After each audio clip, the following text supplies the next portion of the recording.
En juin dernier, nous nous sommes rendus à Strasbourg, Stéphane et moi-même, et nous avons rencontré les abonnés de Front Populaire, les compagnons, et ça a duré longtemps, 3 heures si je me souviens bien. J'avais fait savoir que je ne pourrais pas répondre à toutes les questions. On avait pris le principe de faire de telle sorte que les questions soient posées par écrit, qu'on puisse ensuite y répondre. Il y avait le Covid, c'était un peu compliqué. Et j'avais dit, je reviendrai sur ces questions et j'y répondrai le jour venu. Le jour est venu, donc nous y répondons. Je vais bien sûr répondre rapidement parce qu'il y en a beaucoup et je pourrais développer longuement, mais on ne peut pas se permettre de faire de longues réponses sur ces questions que vous m'avez posées. Mais je tâcherai d'être bref, synthétique. Voici donc vos questions et voici mes réponses.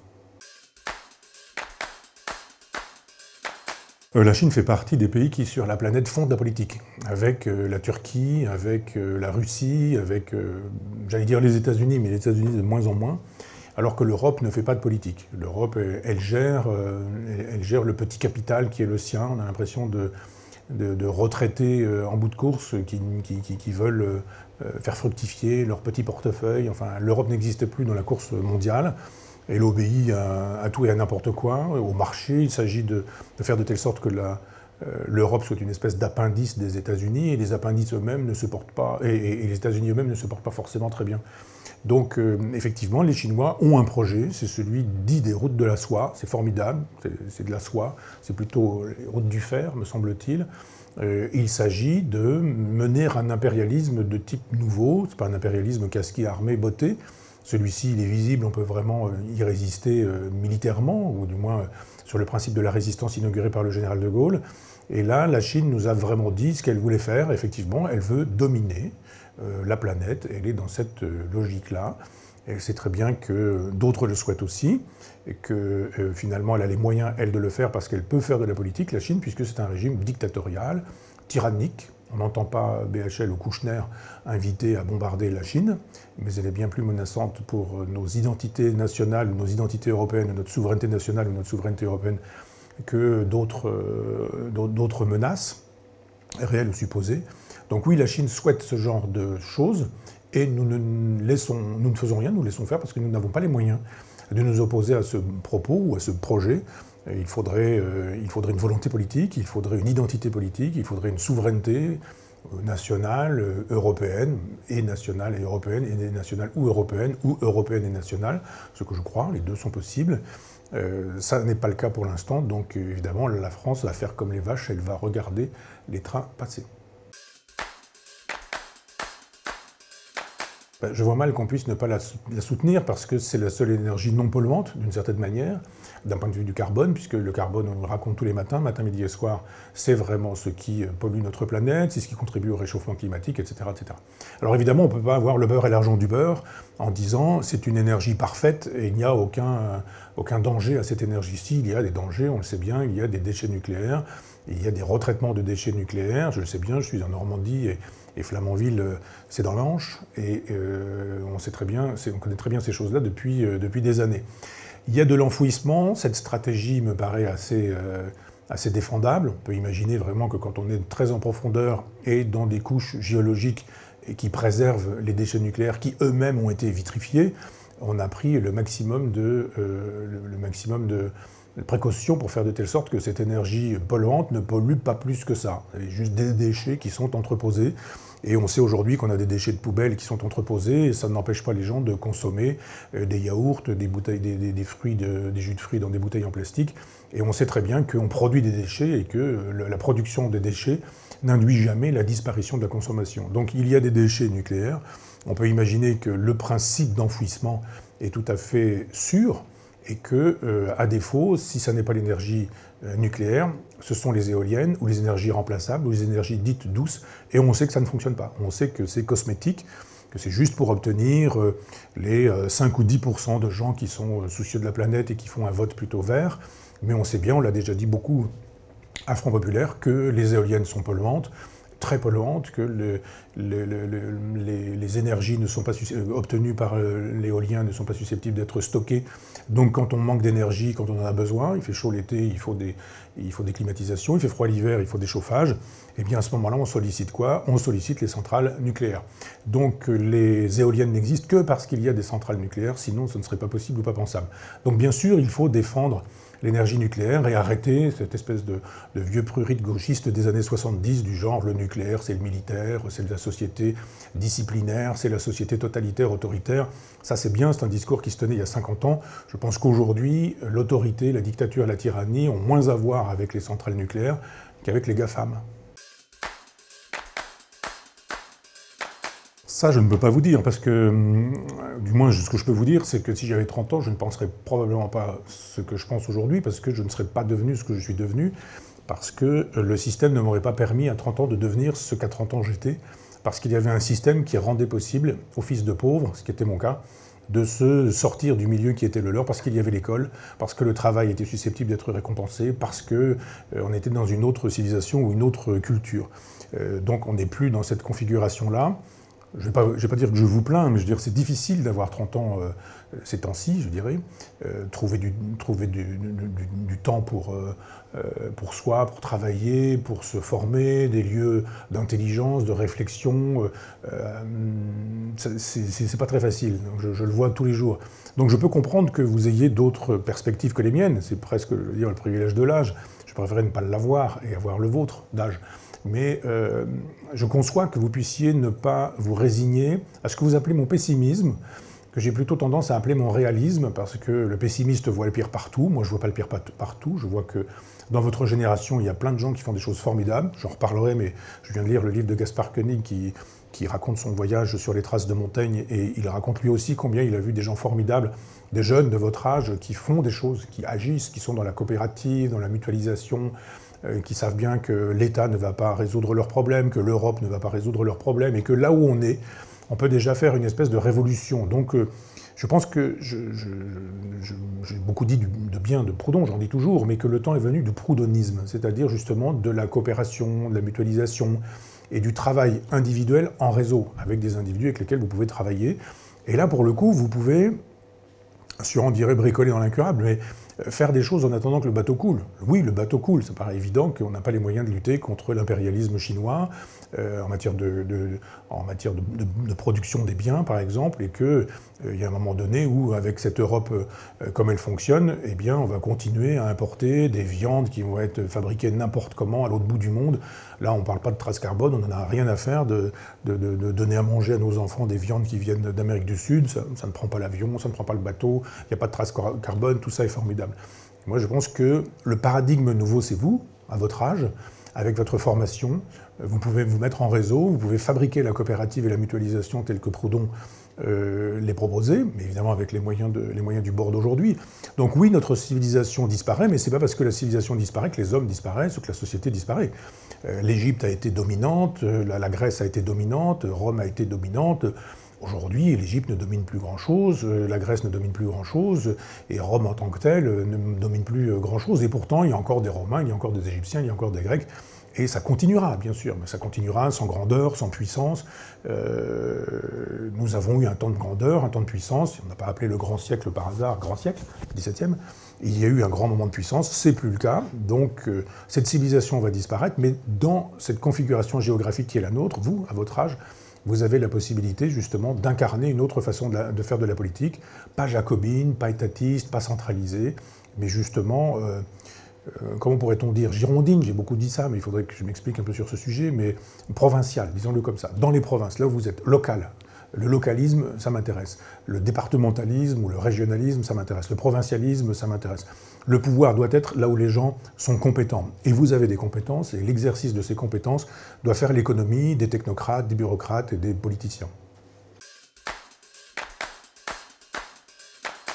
C'est problématique parce que la langue obéit à une espèce d'écosystème. Il y avait à l'époque peu de moyens de transport, on marchait, on se déplaçait sur le dos d'un cheval et on restait dans son village. Voilà, il y avait des langues locales et elles étaient locales.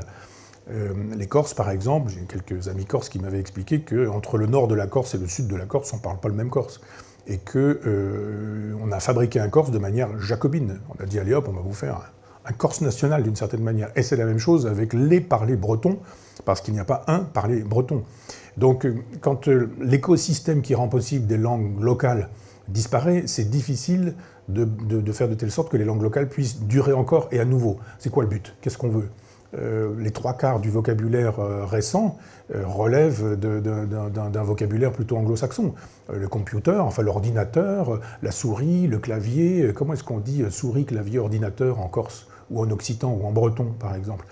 Comment est-ce qu'on dit supersonique? Comment est-ce qu'on dit Internet en Corse? Donc il y a un moment donné où on voit bien que quand on vivait localement, la langue locale avait son sens. Quand on cesse de vivre localement parce qu'on est connecté de manière planétaire, la question des langues régionales ne se pose plus de la même manière. Donc souvent, les régions fonctionnent comme des États centralisés, jacobins, en décidant qu'il y a une langue et qu'il faut réapprendre cette langue, réintroduire la langue en Bretagne, en Corse, etc. Je comprends les Bretons, les Corses, que j'aime beaucoup, parce qu'ils ont une identité forte et qu'ils veulent défendre cette identité. Les beaux paysages de Corse qui ont été préservés, pas partout, mais enfin, qui ont été préservés, tout ça suppose qu'il y ait eu une nation, qu'il y ait eu un désir culturel de rendre possible une identité, et je trouve ça très bien. Que des Corses parlent corse parce qu'ils ont appris le corse avec leurs parents, qui eux-mêmes ont appris le corse avec leurs grands-parents, alors je trouve ça formidable, c'est très bien. Je n'ai rien à dire ou à redire à tout ça. Mais c'est l'idée de dire, bon ben voilà, on n'est pas corse, mais on arrive en Corse, puis on se met à apprendre le corse, puis etc. Je ne suis pas contre ça, je n'interdirais pas les langues régionales si j'avais le pouvoir de les interdire, à l'évidence, je laisserais faire. Je pose juste la question des raisons d'une langue locale, c'est-à-dire, je dirais presque une langue de fermeture. Quand en fait, on pourrait avoir des langues d'ouverture. Alors je ne parle pas pour le coup du globish, enfin, d'une espèce d'anglais qui nous permettrait dans tous les aéroports du monde de parler la même langue, ça je ne suis pas pour ça non plus, bien sûr, mais je pense qu'une identité nationale, parce que les régions que j'aime ne peuvent pas faire la loi totalement, sauf à être totalement autonomes, et on imagine mal une Bretagne indépendante, une Corse indépendante, qu'il y ait des autonomies, qu'il y ait des modalités d'indépendance en Guadeloupe, en Martinique, par exemple. Ça, je le conçois très bien. Et je pense que le girondisme le permettrait, de dire qu'il y a des identités. On ne pense pas de la même manière dans le nord de la France, que je ne parviens pas à appeler les Hauts-de-France, mais enfin dans le nord de la France, et puis en Martinique ou en Guadeloupe, par exemple, ou en Guyane, ou Saint-Pierre-et-Miquelon. Donc il y a des identités. Si des langues surgissent parce qu'elles ont leur nécessité, ou ressurgissent, très bien, allons-y, je ne suis pas contre. Maintenant, je pense que ce sont souvent des occasions d'exclure, là où je pense que nous n'avons pas besoin d'occasions d'exclure. C'est tellement difficile de fabriquer des communautés que quand on refuse les communautés nationales au profit de petites communautés, on est dans le communautarisme, et ça ne me paraît pas être la meilleure des choses. Oui, je pense que, il faudrait s'entendre sur nos élites. Jean-Luc Nancy vient de disparaître, là, et Jacques Rancière existe toujours, Étienne Balibar existe toujours, Alain Badiou existe toujours. Ce sont des élites, mais Bernard-Henri Lévy fait partie des élites, et c'est pas exactement la même chose. Donc les élites, c'est difficile de dire qu'elles pensent la même chose. Badiou, BHL, on imagine bien effectivement que l'un et l'autre ne pensent pas la même chose, même s'ils sont des produits la plupart du temps de l'école normale supérieure. Donc il y a des gens qui ont effectivement intérêt à abrutir le peuple, parce que c'est plus facile de conduire le peuple par le bout du nez quand il est abruti, inculte, qui parle mal le français, qui n'a pas de culture, qui n'a pas de référence. On a quand même vu un certain nombre d'individus, dont BHL, mais je ne vais pas faire la liste des autres, mais qui nous expliquaient que le peuple pouvait errer, et qu'il ne fallait pas recourir au référendum, que le référendum était fasciste, c'était du populisme. Qui sont ces gens qui ont refusé les gilets jaunes? Presque tous, hein, y compris Badiou, en nous disant que le peuple n'avait pas donné sa voix, parce que finalement on se moquait de la voix du peuple, et qu'il fallait faire les experts. Les experts, évidemment, qui sont flanqués des intellectuels, qui, eux, peuvent expliquer ce qu'est le bien, ce qu'est le mal, ce qu'il faut faire, comment il faut le faire, etc., etc. Moi, je crois que le peuple, quand il est éduqué, et pas quand il est éduqué par Internet et la télévision, mais quand il est éduqué, c'est-à-dire par la vraie culture, les classiques, la littérature, la réflexion, l'analyse logique, le calcul mental, le travail de la mémoire, quand il est cultivé, le peuple n'est pas la populace. Et il est facile aujourd'hui de transformer le peuple en populace, et au nom de la populace, de dire que le peuple se trompe toujours et erre tout le temps, ce que je ne crois pas. Ce sont souvent certaines élites qui transforment le peuple en populace, qui nous disent « Regardez cette populace, vous n'allez tout de même pas vouloir qu'elle donne son avis et qu'elle dirige et qu'elle commande. Elle avait voté non au traité européen, eh bien, faisons de son nom un chiffon qu'on va envoyer à la poubelle et passons-lui par-dessus la tête et faisons de telle sorte qu'avec l'Assemblée nationale et le Sénat, on obtienne un oui que le peuple n'aura pas pu donner parce qu'il est trop bête, il est trop stupide, il est trop sot, il est trop inculte. » Oui, il y a des intérêts à fabriquer des incultes à l'appel. Ils sont plus faciles à gouverner, ils sont plus faciles à manipuler. Et on voit aujourd'hui sur la question du vaccin, sur la question scientifique du vaccin, je ne même pas sur les questions polémiques, mais ce qui se trouve dit aujourd'hui sur les vaccins, d'un point de vue scientifique, relève de cette inculture généralisée. Moi, j'ai été éduqué à Pasteur, on m'a expliqué la différence entre la sepsie, l'antisepsie, on m'a expliqué ce qu'était la génération spontanée, qu'Aristote la défendait, que Pasteur a expliqué qu'il n'y avait pas de génération spontanée, qu'effectivement on pouvait, le principe de la vaccine qui vient, je le rappelle, de Chine, puis qui est passé ensuite par la Turquie, au XVIIIe siècle, on vaccine, c'est pas seulement Pasteur, Pasteur il hérite de tout ça.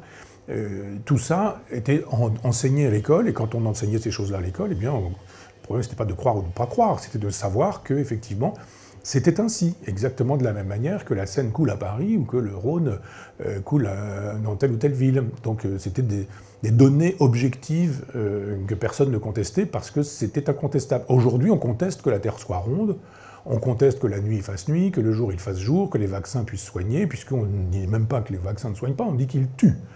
Donc je pense qu'il y a un moment donné où il faut effectivement recouvrer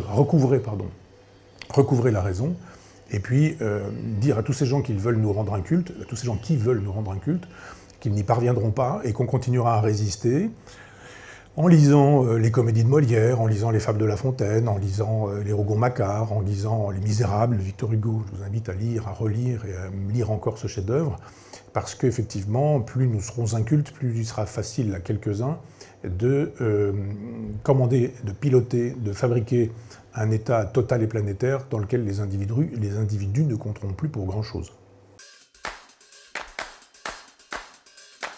Oui, on peut imaginer ça. Maintenant, l'éducation universelle, il ne faut pas utiliser les grands mots, c'est un peu compliqué. Ce que je peux vous dire, et ça a été un peu dit déjà dans la presse locale, c'est-à-dire du côté de Chambois, mon village natal, que vous connaissez, je pense maintenant, dans l'Orne, j'ai l'intention de créer à nouveau une université populaire des beaux-arts, parce que je ne me fais pas à l'idée d'avoir été interdit d'université populaire avec le maire de Caen et avec la directrice de France Culture, et qui ont sabordé le tout pour que ça n'ait plus lieu. Donc effectivement, ça n'a plus lieu, mais je suis en manque de transmission, de partage, et je voudrais qu'à Chambois, il puisse y avoir un lieu dans lequel on puisse enseigner à nouveau un grand chantier, comme j'ai fait le grand chantier de la contre-histoire de la philosophie sur 12 années, 12 ou 13 ou 14, je ne sais plus. Et je voudrais faire la même chose avec les beaux-arts, de faire pas une contre-histoire des beaux-arts, mais enfin une histoire presque des beaux-arts de Pythagore. Il y a chez Pythagore une théorie des beaux-arts jusqu'à de Pythagore à Malraux, on dira, en passant évidemment par Kant, par Baumgarten, par Hegel, par tout ça, par tout le monde. Donc je voudrais redémarrer, et cette fois-ci avec la possibilité d'être partout, puisque aujourd'hui je suis tout seul, je parle, je suis avec mes amis, là, mais je suis tout seul, je parle, et puis on peut diffuser, et n'importe qui sur la planète peut assister à ces cours-là. Mais je voudrais que ce soit quand même un lieu. Donc je vais continuer avec le principe des universités populaires, et l'universel dont vous parlez sera d'une certaine manière réalisé, puisque par le net aujourd'hui, on peut être écouté, je sais pas quoi, à Wallis et Futuna, on peut être écouté au pôle Nord, ou n'importe où ailleurs sur la planète, et je veux pouvoir continuer à enseigner un certain nombre de choses, non pas la philosophie classique, ou du moins celle que j'enseignais à l'université populaire, mais une théorie des beaux-arts, parce que je pense que si tout s'effondre aujourd'hui, si on a besoin d'un sacré ou envie d'un sacré ou d'une transcendance, et que, comme moi, on ne croit pas en Dieu, eh bien, l'art peut nous permettre de trouver quelque chose qui nous aiderait. Nous avons l'art pour ne pas mourir de la vérité, disait Nietzsche, eh bien ça m'intéresse. C'est de l'éducation populaire, ce sera le principe de l'université populaire, et ça a vocation universelle, disons-le avec ce grand et beau mot. D'abord, ce n'est pas un devoir de faire des enfants, on n'est pas obligé, ce n'est pas une obligation. Quant au droit, je ne vois pas non plus pourquoi ce serait un droit. On est aujourd'hui dans une civilisation du droit, j'ai le droit à ceci, j'ai le droit à cela, j'ai le droit de faire des enfants. Ni droit ni devoir à faire des enfants, mais quand on fait des enfants, il faut que ce soit une occasion du surhumain. J'ai utilisé le mot de Nietzsche qui pourrait peut-être vous faire bondir, mais ça se trouve très précisément dans Ainsi parlait Zarathustra, Nietzsche nous dit que et le mariage et faire des enfants ne sont pas des choses interdites en soi. Nietzsche pense qu'on peut se marier et qu'on peut faire des enfants si l'on a le désir dans son couple et dans l'éducation des enfants de parvenir au surhumain. Je ne vais pas rentrer dans la logique du surhumain, c'est la connaissance du fait que l'éternel retour est la vérité des choses, c'est l'amour, l'amor fati, l'amour de cette vérité-là, qui fait que finalement on génère une espèce de béatitude à la connaissance du fait que nous ne pouvons rien à ce qui advient et qu'il faut y consentir. Ça c'est le surhumain en 2 phrases. Mais ce que nous dit Nietzsche, c'est que l'enfant n'est pas un droit, n'est pas un devoir, le mariage n'est pas un droit, n'est pas un devoir, mais si on s'est marié, si on a fait des enfants, alors il faut construire quelque chose qui permette d'élever. On dit on élève des enfants comme on élève des chiens, mais il faut entendre élever au sens prendre les enfants là où ils sont et les hisser un peu plus haut. C'est-à-dire qu'il ne s'agit pas d'entretenir les enfants là où ils sont. Je suis un peu consterné de voir ce que je suis en train de regarder d'autres choses du côté de la littérature enfantine actuellement. Petit-fils, une petite fille oblige, d'aller voir ce qui se fait quand on a 3 ans ou quand on a 1 an, enfin pour les enfants quand ils ont 3 ans ou 1 an, je trouve ça assez consternant et assez affligeant. Donc je crois qu'on doit pouvoir imaginer que les enfants n'ont pas à être entretenus dans leur petit monde, des livres sur le caca, des livres sur le pipi, je me dis mais tout ça est assez consternant et qu'on a à élever les enfants, les prendre là où ils sont et puis les emmener un peu plus au-dessus, un peu plus au-dessus, un peu plus au-dessus. Et pas faire de telle sorte qu'ils puissent rester justement dans leur caca et dans leur pipi.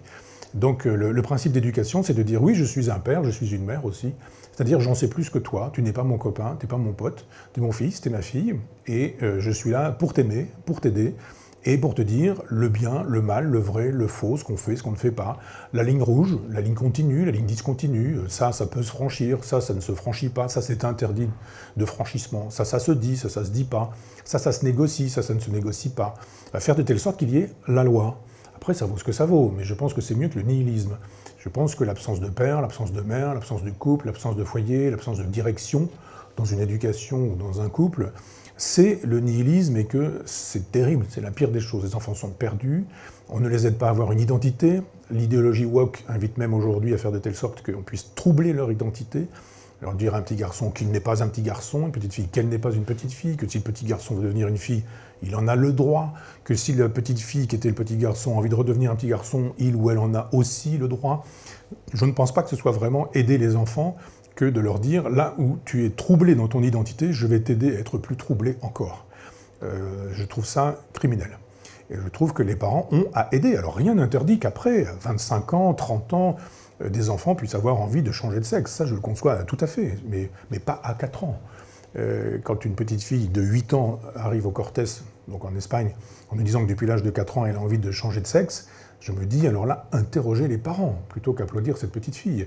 Et il faut, quand on fait des enfants, avoir des devoirs. Donc c'est pas un droit, mais quand on a des enfants, on n'est pas obligé d'en faire, mais quand on en a fait, on a l'obligation de les considérer comme des enfants. Infants, enfin étymologiquement, c'est celui qui ne parle pas.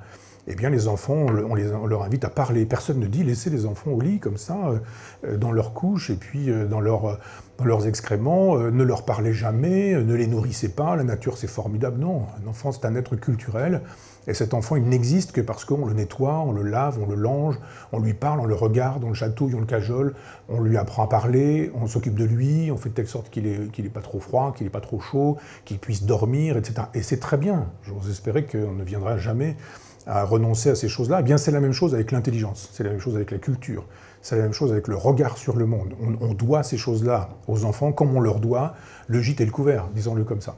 Donc, ça n'est pas un devoir de faire des enfants, ça n'est pas un droit de faire des enfants, mais quand on en a fait, et je vous renvoie à Métaphysique de l'amour de Schopenhauer pour expliquer le mécanisme, une espèce de surprise qui fait que l'individu est la victime de l'espèce dans cette aventure, eh bien, quand on a fait des enfants, on a des devoirs à leur endroit, c'est-à-dire faire de telle sorte qu'on puisse les éduquer, les élever, les mettre au-dessus d'eux-mêmes jusqu'à ce qu'ils deviennent des belles personnes, des belles âmes, des belles figures, des belles personnes, oui. C'est pas parce que tout s'effondre autour de soi que pour autant on doit soi-même s'effondrer. Donc je pense que laisser s'effondrer le tout et rester debout dans les décombres.